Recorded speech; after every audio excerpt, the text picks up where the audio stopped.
Hello, everyone, and welcome to another episode of the MedEd Well podcast, where physicians come to be encouraged and equipped to take the next step in their own wellness journey. Thank you so much for subscribing and sharing these episodes and for really engaging with these concepts. Today, I'm honored to have as a guest Dr. Anna Thomas. Dr. Thomas is an internist and board-certified hospice and palliative care physician, serving as the medical director of a community-based palliative care program in Doylestown, Pennsylvania.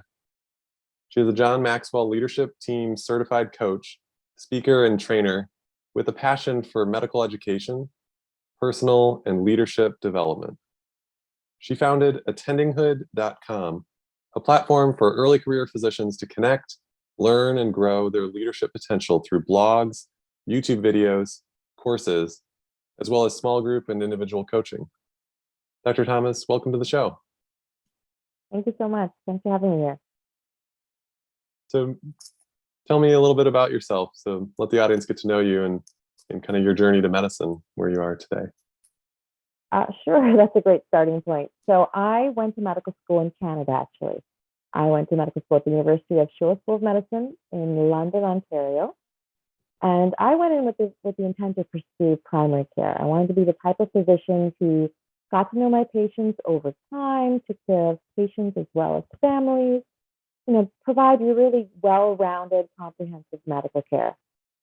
During my medical school training, I met my husband, and he was living and working in the United States at that time. So I kind of had to make a difficult decision to change gears a little bit. I ended up when we made that decision, I'd already matched into a family medicine program in Canada, and then I had to reapply to the United States. Thankfully, I matched into an internal medicine program, so I finished my residency at Closure Chester in Pennsylvania. And then during my residency, I fell in love with palliative care, and I pursued a fellowship in palliative care at St. Luke's in Bethlehem. I now have been here in Pennsylvania for about 9.5 years, almost 10 years now, and I'm really happy with the change. Well, thanks for sharing a little bit of your journey. Each of us has our own unique path, and it sounds like you really had opportunities to see different medical systems and different patient populations, and just seeing how, you ended up in palliative care. Yes, it was an interesting journey, that's for sure. So as you finished your fellowship and then got out into practice, how did different leadership opportunities come up for you, or how did you get so interested in coaching and this opportunity to start attendinghood.com? And tell me a little bit more about that process for you.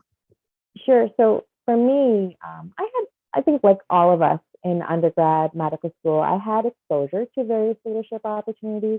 Most of it's through extracurriculars and some committee involvement, but never really did I get formal leadership training. Like, what does it actually mean to be in a leadership role in healthcare? And I didn't really have any plans on taking on a leadership role early in my career. Truth be told, I thought that most of those sort of roles were reserved for physicians who are 20 years or more, 20 years plus experience, or people who have undertaken an MBA or an MSA. So I didn't really think that was going to be a place that I was going to pursue. So coming out of fellowship, I was actually a little bit taken aback, and perhaps because palliative care is a relatively new field. When I was applying for jobs, about 50% of the jobs were for established palliative care programs who were joining a group, and then the other half of the jobs were medical director positions, the medical director for hospice, medical director for palliative care. And then hospital systems are looking for someone to be like their one physician. They have a nurse or they have a social worker, but they don't have a physician. Or hospital systems that are looking for someone to come and start something. And so I was kind of taken aback by that a little bit, because I wasn't prepared for that at all.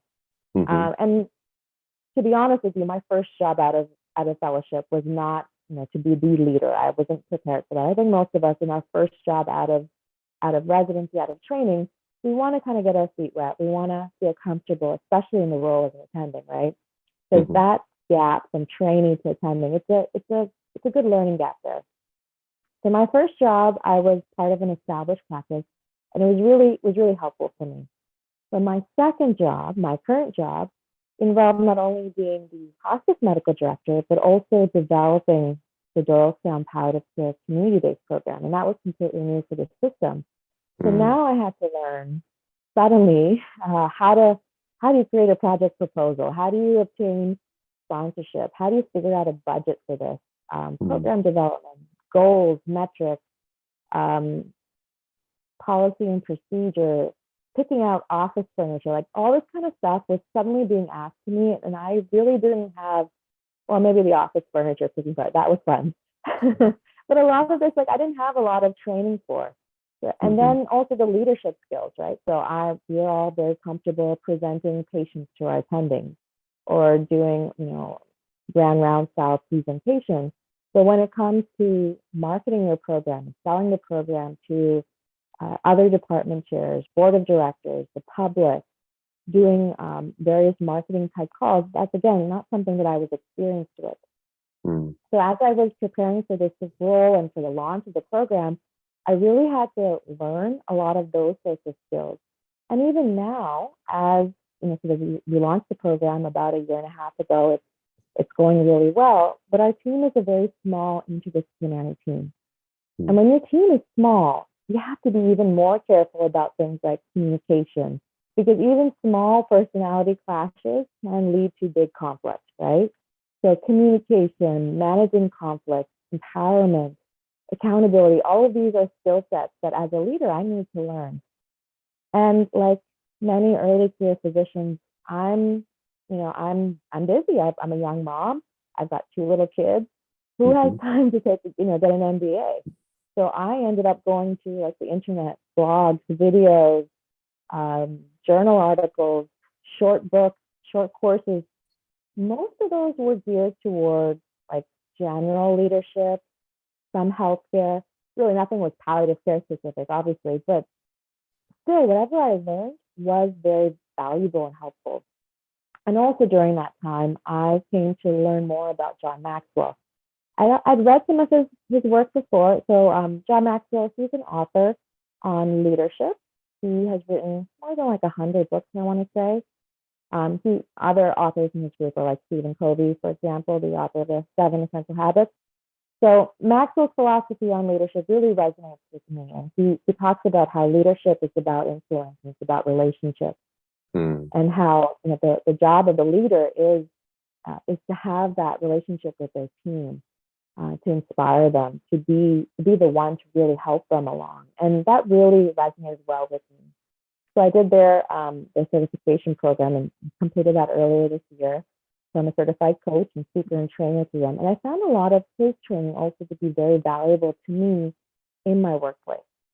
mm, So as I went through all this process, I thought, hey, I really wish in residency, in fellowship, as I was preparing for this role, that there was an easy place that I could go to find out some of this information that was geared towards me as an early career physician. And that's kind of where attending had came from.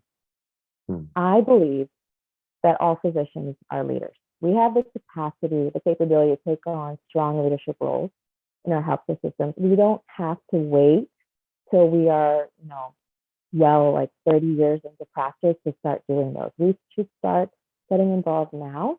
And it's my hope that attending is going to help empower early care physicians to do just that. mm.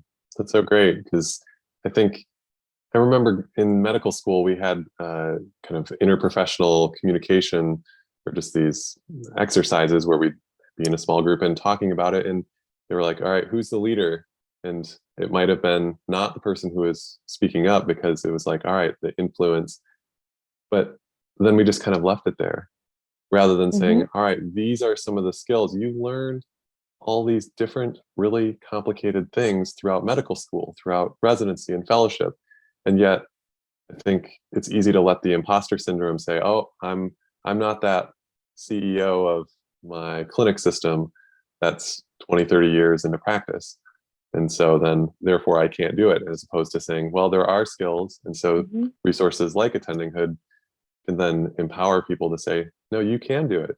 You've been in training, you're a physician, you can do this. Exactly. Exactly. Hmm. So as you think about now building into these new physicians coming out of training, how would you um, define leadership in relation to management? Because as people think about, do I need an MBA? Do I need a health administration thing? Or how do I interface if I am, say, the leader of the clinic and then I have the clinic leader, for the support staff and nursing and medical assistants and so forth? How would you kind of contrast those? So I would start off with understanding that leadership and management, they're two very different skill sets. An excellent leader needs to understand both for sure. So I'm going to kind of borrow a little bit of Maxwell's definition here again. So he describes leadership as influence. And that's based on our relationship with the people that we work with. And we leverage the influence we have with them to make positive change. So leadership is about influence, it's about relationships. So let's think about it. So if you have a group of people, they want to go somewhere and someone's going to lead them. They want someone that they trust, that they know, that knows the way, that's going to help guide them, right? That's what the leader's job is. And if you have two people who know the way, they're going to follow the person that they know and trust, right? So it's all about that relationship they have with their leader. Management, on the other side, is about process. It's about workflow. It's about metrics. Managers are very good at the specifics. So this is like the project needs to be done by this deadline. These are the outcomes that we need. This is how we're going to control for variation. And if it doesn't happen, this is what we're going to do instead. The management's about process and workflow. So like the leader is telling you, follow me, this is the path we're going to take. The manager is saying, all right, let's make sure that we pack 3 days worth of food and we're going to walk 10 miles every day, right? Everybody needs a leader. We all want to be led well. Nobody really quite likes to be managed. But when it comes to big organizations, you need people who understand both, right? Especially for us as physicians, I think the management skill set is actually very easy for us to learn. You can learn about metrics and processes and payer systems. You can learn about that just by reading books, sort of thing. The leadership skill set is about relationships, about communication, and that requires us to practice and to really engage. And we need to know both. The C-suite, they speak in management language, right? So most of the people, when you look at healthcare systems across the United States, only a minority of them are led by physicians. That means the majority of them are being led by people with MBAs and MHAs. The language that they speak in is management language. So if you want to mingle with them, you have to understand metrics, process, strategic planning, all of that. So it's important for us as physicians who are considering entering into leadership roles to understand some of that lingo. But remember that we need to be more than just a manager. We need to be leaders. And those are skill sets about communication, empowerment, and coaching. And those are skill sets that can be even more powerful. Because we've all had bosses that are really good at telling us, these are the RVUs that you have to get. You have to see so many more patients per day. And none of that is inspiring. That's burning us out than motivating us to get more engaged, right? So when I think about leadership and management, they're two different concepts, both very important, but two very different skill sets that physician leaders should work to acquire.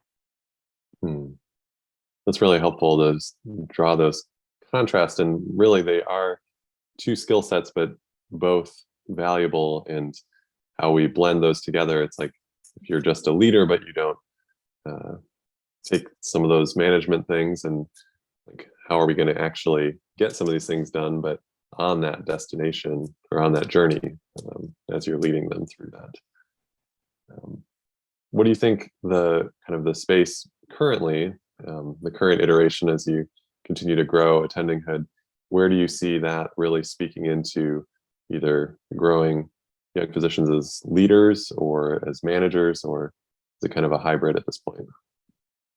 I think it's a bit of a hybrid. I think when we think about our role in patient care, the management part, we do a lot of that in the patient care piece, right? So even for the individual patient, if you're a primary care physician, you're thinking about these are the labs I need to get done every so often, right? We're already in that manager role for that particular patient.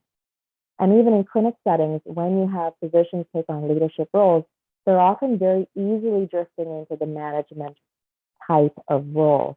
What I would love to see is for them to also take on the leadership type skill set, because that's where I think there's a lack of, and where if physicians can add both of those skill sets, then we can see more and more physicians take on leadership roles at higher levels within the organization. Mm.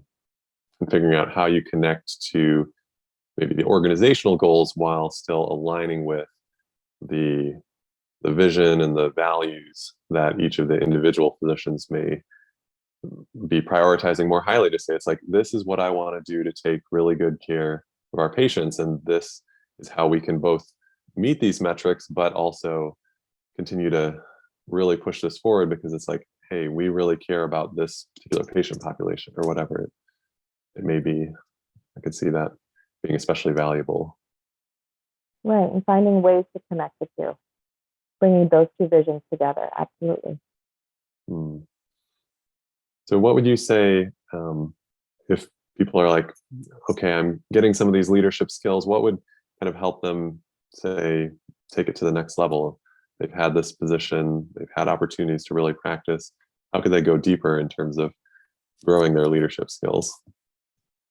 Sure. So when it comes to levels of leadership, and this is true regardless of what field you're in, there are, and again, I'm pulling from John Maxwell's literature a lot. I'm just going to adapt it more for physicians. There are 5 levels of leadership. We're going to kind of ignore the 5th level. The top level is like celebrity status. You can ignore that. The first level for any sort of position is the title that you have. So as a physician, your title is your MD or your DO. That's where you start off with. But if you just stay right there, if you just go around the clinic or the hospital ward and say, put these orders in, I'm the physician, follow my direction, you're only going to get so far. Because when you try to lead just from the authority of your title, people only give you the bare minimum. Mm. The next level of leadership, and again, leadership is about influence. These levels are about levels of influence that you have with people. The next level of influence is permission. So people want to follow you. They want to work with you because they like working with you. You spend time with them. You build rapport with them. You've gotten to know them. They've gotten to know you. And that's really important. It's not so much that you want to be their friend forever. Eventually, you do have to provide direction for them. Mm-hmm. But now they want to work with you. They're not just following you because of your title. The level after that of influence, not only are they following you because of your title and because they like to work with you, but they know that you can make results. You have production value. The 4th level, and I think as physicians, we're pretty good at the first 3. The 4th level is when we start identifying people in our group and saying, you know what? I'm going to start coaching and developing you. I see potential in you as a future leader. But whether this is a future physician leader or someone else within your clinical practice who has the potential to, again, bring positive change to the organization, coaching and mentoring them. That's the next level of leadership. If a physician wants to grow in their influence, where they are in their organization, those are the kind of steps that you follow. Now, those levels, they are sequential. So you will only be able to lead at your lowest, at your weakest level. What I mean by that is you could be the most productive physician in the group. You could be producing 100 RVUs or whatever. But if you can't work with people, if they don't like working with you, then you are only leading based on your title, right? If you want to grow and influence, you need to learn those skills about building rapport. All those same skills that we do in our patient encounter, all of that applies in the leadership realm as well. The other caveat to this is that when you change jobs, if you go from, let's say you've been in an organization for like 20 years and you have built up a reputation there, people know you, they like you, they follow you, they know you make results. and now you take a position in a new place, you do start back at level 1, right? So now your first task is to get to know the people that you're working with, to build that rapport with them, to go from I'm the new medical director to let me get to know you, let me get to know my team. And once you get to know me, now let's start making results. Let's start, making this program amazing. And then you go up from there. So that when I think about levels and like the next steps for someone who's looking to grow their level of influence, their level of leadership, those are kind of the levels that I think about. It's really helpful just as I reflect on, my own growth and just getting integrated into like my own clinic system, because for a while I was split at 2 different clinics. And so sometimes that building relationship and getting to know people and even just knowing names as there's turnover, and it really matters, but it some of that just takes time and intentionality. And so how can I build into my medical assistant that I'm working with, that I really see is doing great work and being proactive on things? How can I encourage and affirm that? But it starts with, okay, how do we work together? How do I communicate that, oh, I added on some orders, and I can close the loop and make sure that I'm not just leaving them high and dry when they come in and the patient's asking for it and they're, no, they didn't mention that. And even just empowering them to speak up when they're like, did you mean to do this? And it's like, no, that's part of a certain amount of humility, which I think also goes with influence, getting people to follow you, as saying, hey, this is the vision of where I see we should be going, but I also know that I need to step in and serve, but also be open to other input. Absolutely. And, one of the funny things for me, so our program, we're about a year and a half old. So we started in the middle of COVID. So for a good part of our first year, even in the office, we were all wearing masks. So I never saw the majority of my team, like what their face actually looked like, because when we interviewed, we were all wearing masks. In the office setting, we were wearing masks. At one point in time, we were allowed to stop wearing masks, and apart from patient encounters. And we're looking at each other like, oh, is that what you look like? Now I can see what your smile looks like. Oh, so when you roll your eyes or that's humor for you. That's not sarcasm. That's you showing humor. And like so much changes when you can actually see the person face to face. And I think a lot was lost with COVID for sure for those reasons. Yeah, no, I definitely have found myself when residents have come through and finally seeing faces, it's like your brain just kind of fills in, or some of that context is just lost. It's fascinating. So as you think about a busy practice, and especially early on when physicians are trying to get up to speed and figure out their processes, how their flow is, not having an attending to run things by. I mean, sure, there's colleagues, but you're trying to figure out what do I say for this particular situation, or follow-up instructions. How do physicians build this into their already busy schedule? Like, is this just one extra thing, or how have you coached people through this? Yeah, so time is a big one, especially for physicians who are early in their career. You may be looking to establish yourself as an attending. You may be looking to build your practice. You could be studying for boards. You could be, applying for jobs if you're like a fellow or trainee. You could be like me. You could have a young family. So time is definitely the most challenging part, I would say. And it's very easy to get overwhelmed and then put off a leadership dream, right? It's very easy to say, I don't have time for that. I'm going to put it off. But then what happens is that we wait till the kids are older, or we wait till we're established, and we may never get to that dream, right? So we have to figure out a way to balance this. And how do we take all of the responsibilities that we have, the new skill sets that we have just from our training, and now the new skill sets that we have to learn on the job related to our clinical responsibilities, as well as some of these new administrative responsibilities we're getting. And it comes down to prioritization in a way. If we wait too long, we're not going to be able to achieve that dream if we put it off too long.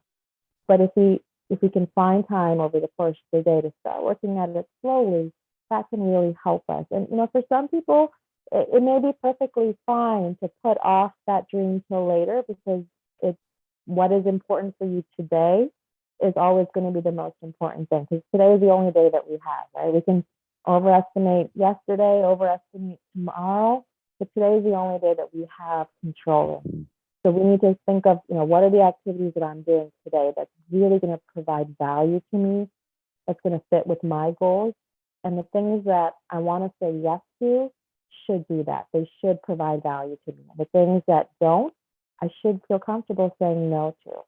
And when perhaps you can start to sift through the no's, you find space and time in your schedule to do more activities that add value to you. And for some people, that may be doing additional training or learning about leadership skills, management skills, or other things. And, for you, Ryan, when you have your charting course, that's so valuable for early career physicians, because I'm going to admit, okay, so I'm a palliative care physician. My notes are like narrative.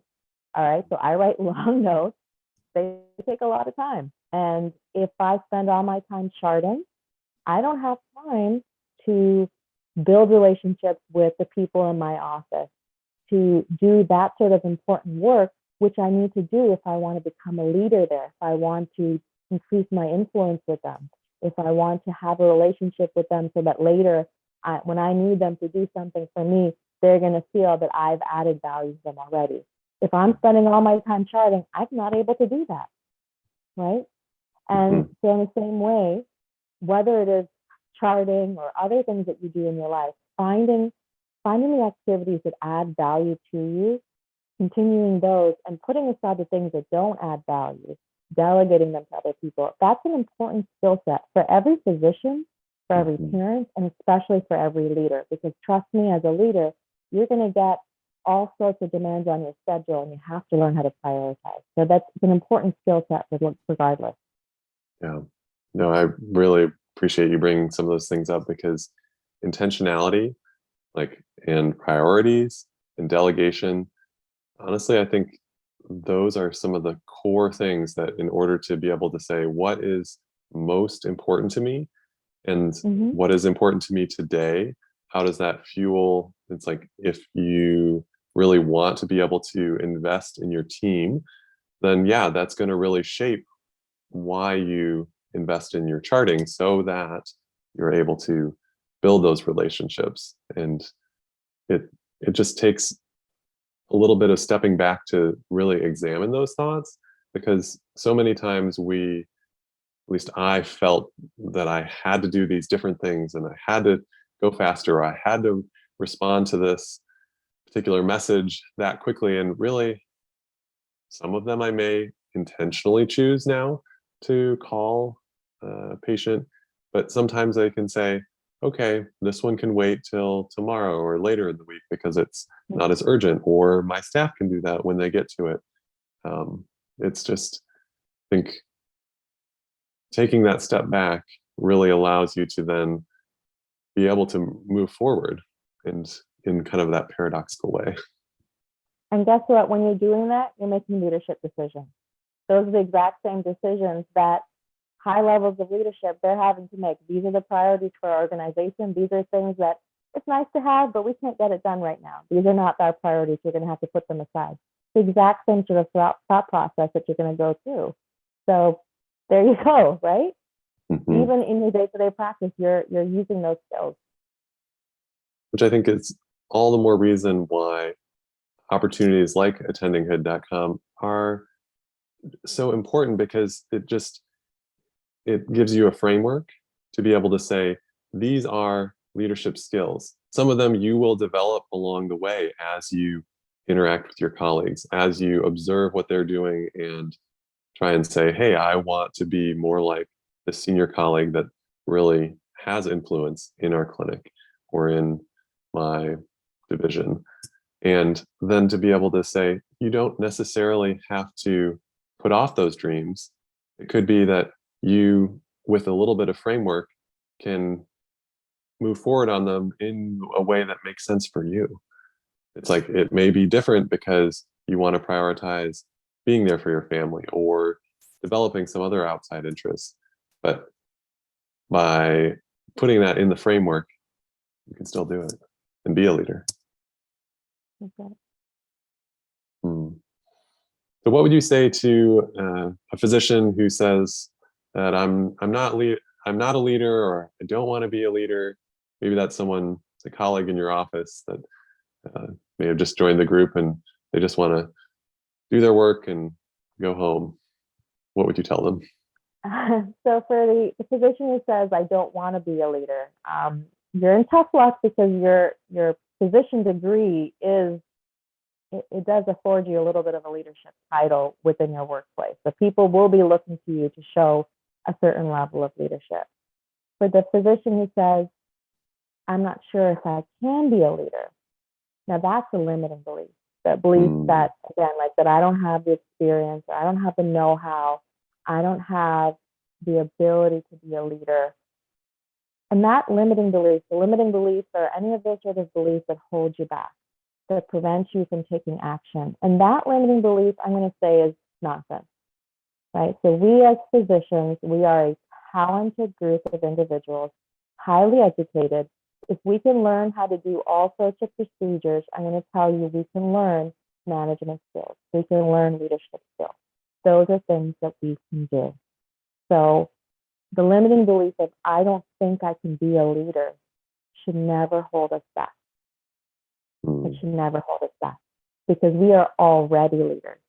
But we have a responsibility, I believe, to grow from just leading from our title to leading people, leading our peers, our colleagues, and taking on, bigger challenges within our healthcare organization, because I think all of us can agree we need better leaders. We need better leaders in our hospital systems, in our healthcare systems, and I don't know, even like state level, federal level, right? And I think physicians are less engaged nowadays, but they should be more engaged because we have the opportunity, we have the education, we have the training, the passion to really make positive change. I think that's really helpful to say, if we can shift from that limiting belief of I don't know if I can be a leader to that intentional thought of I am a leader, and to really own that, and then to take actions out of that confidence that you're able to generate. Mm-hmm.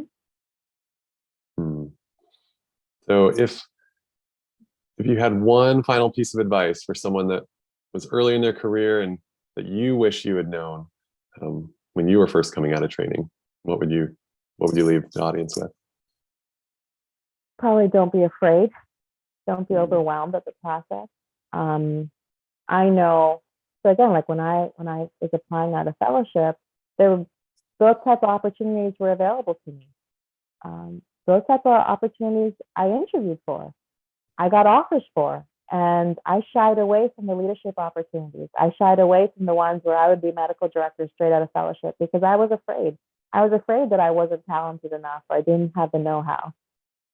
And so I had to overcome that fear. And I would encourage other early career physicians, like, don't let that fear hold you back. Because again, these are skills that you can learn, that you can develop, and you can become, the type of leader that every health system needs. Thanks for that. So if someone wants to learn more about you, how to work with you, where could they find you? Sure. So our website is attendinghood.com. On attendinghood, you can cut that part out. Our website is attendinghood.com. On the website, we have blog articles. So I write on a variety of leadership topics. In November, for example, I talked about some of the principles of strategic thinking. That's about communication, working with teams. I also offer some webinars, workshops. In November, I try to do some programming also for early career physicians, also those who are in training, so medical students and residents. So I did some mock interviews for them. That was really helpful for them, I felt. I'm working on some courses for women in leadership and for graduating residents. That's in the pipeline. But if someone wants to work with me directly, I do offer one-to-one coaching opportunities. So with coaching, you get the opportunity to really explore your individual values, your strengths, your weaknesses, what motivates you to pursue Mm. leadership, what are your limiting beliefs that are holding you back, identifying them, finding ways to kind of work around them, figuring out your growth plan. So those are some of the things that with one-to-one coaching we can work on developing. And what I encourage you to do is if you're interested in working with me, check out my website. I'm also on Twitter. I'm not sure how much longer Twitter is going to exist, but I'm on Twitter currently. Please join me there, follow me. And I'm looking forward to working with you. Mm. Thank you so much, Dr. Thomas, for joining me on the MedEd Well podcast and sharing such amazing insights. Thank you so much, Ryan. For all of you listening, I want you to consider how you can apply what you've learned from Dr. Thomas in today's discussion.